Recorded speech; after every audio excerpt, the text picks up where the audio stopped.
যা, শীতকাল তো শেষ হয়ে যাচ্ছে, তুমি এটা দিয়ে কেচপ বানিয়ে খাবে। আজকে বানাবো? বাহ। ঠিক আছে, তো আজই বানাই। তাই তো, শীতকালটাই যে শেষ হয়ে যাচ্ছে, কিন্তু টমেটো কেচাপটাই যে বানানো হয়নি। আমি 1 কেজি পাকা টুসটুসে টমেটো নিয়েছি। প্রত্যেকটাকে এবার 4 ফালা করে কেটে কেটে নেব।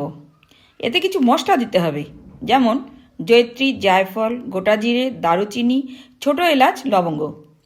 এগুলো গরম জলে ফোটাতে হবে। সসপ্যানে 1 কাপ গরম জল ফোটাতে দিলাম। এর মধ্যে দেব গোটা মশলাগুলো। খুব ভালো করে ফুটে গেলে এবার তাকে ছেঁকে নেব।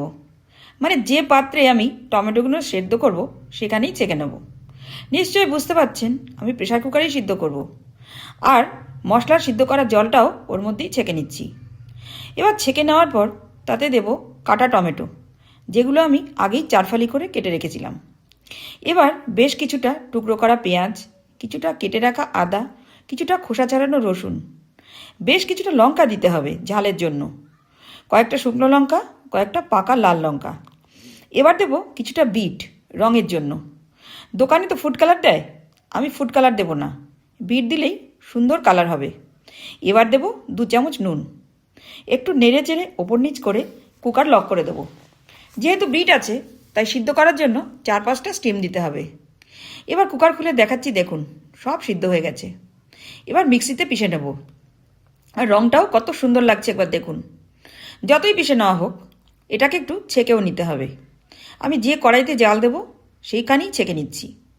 ছাকার পর কতটা ছিবড়ে বেরিয়েছে একবার দেখুন। এবার জাল দেব। প্রথমেই দেব এর মধ্যে 1/2 কেজি চিনি, মানে 1 কেজি টমেটোর জন্য 1/2 কেজি চিনি। চিনিটা ভালো করে মিশে গেলে এবার দেব 1 চামচ বিট নুন। সেটাও মিশিয়ে নিয়ে এবার 1/2 চামচ খাবার সোডা, 1 চামচ সাইট্রিক অ্যাসিড। এবার দেব 1 বাটি ভিনিগার। আবারও নাড়তে হবে, অনবরত নেড়ে যেতে হবে। এবার দেব 1 চামচ গোলমরিচের গুঁড়ো। এই যে ফেনাটা দেখছেন, এর জন্য চিন্তিত হবেন না, এটা চিনির জন্য হয়েছে। চিনি যত গাঢ় হবে ফেনাটাও তত কমে কমে আসবে। এবার নেড়ে নেড়ে অনেকটাই গাঢ় গাঢ় হয়ে আসছে, প্রায় তৈরি হয়ে এসেছে। কিভাবে বুঝবেন বলে দিচ্ছি। একটা প্লেটে রাখলে যদি খুব বেশি গড়িয়ে না আসে তাহলে বুঝতে হবে হয়ে গেছে। ব্যাস, আমার কেচাপ রেডি। এবার গ্যাস বন্ধ করে খুব ভালো করে ঠান্ডা করতে দেব, তবেই বোতলে ঢালবো। খুব ভালো করে ঠান্ডা করে নিয়ে চলে এসেছি। এবার বোতলটাকে আমি আগেই স্টেরিলাইজ করে রেখেছিলাম।